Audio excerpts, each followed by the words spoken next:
The biggest kidney stone on record weighed more than a kilogram and was 17 centimeters in diameter. The patient didn't actually swallow a stone the size of a coconut.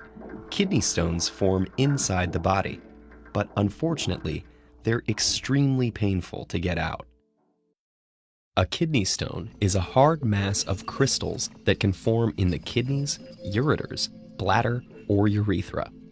Urine contains compounds that consist of calcium, sodium, potassium, oxalate, uric acid, and phosphate.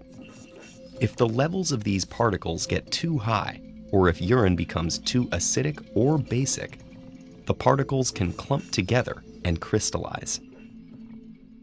Unless the problem is addressed, the crystals will gradually grow over a few weeks, months, or even years, forming a detectable stone.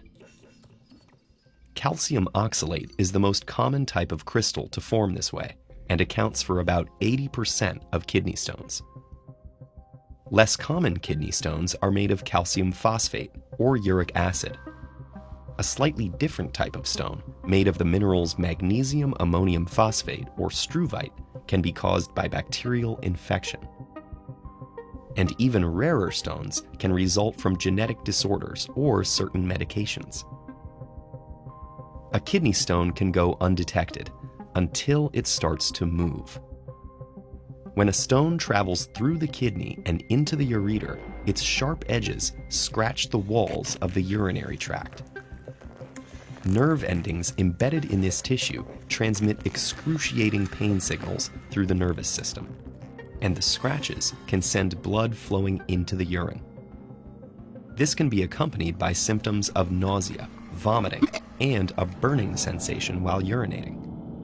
If a stone gets big enough to actually block the flow of urine, it can create an infection or backflow and damage the kidneys themselves.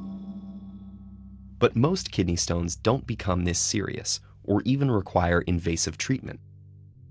Masses less than 5 millimeters in diameter will usually pass out of the body on their own. A doctor will often simply recommend drinking large amounts of water to help speed the process along, and maybe taking some painkillers. If the stone is slightly larger, medications like alpha blockers can help by relaxing the muscles in the ureter and making it easier for the stone to get through. Another medication called potassium citrate can help dissolve the stones by creating a less acidic urine. For medium-sized stones, up to about 10 millimeters, one option is pulverizing them with sound waves. Extracorporeal shockwave lithotripsy uses high-intensity pulses of focused ultrasonic energy aimed directly at the stone. The pulses create vibrations inside the stone itself, and small bubbles jostle it.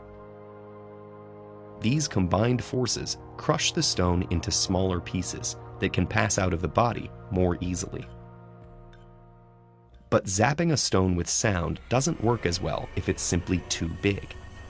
So sometimes more invasive treatments are necessary. A rigid tube called a stent can be placed in the ureter to expand it. Optical fibers can deliver laser pulses to break up the stone. Stones can also be surgically removed through an incision in the patient's back or groin.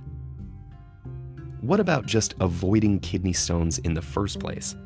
For people prone to them, their doctor may recommend drinking plenty of water, which dilutes the calcium, oxalate, and other compounds that eventually build up into painful stones.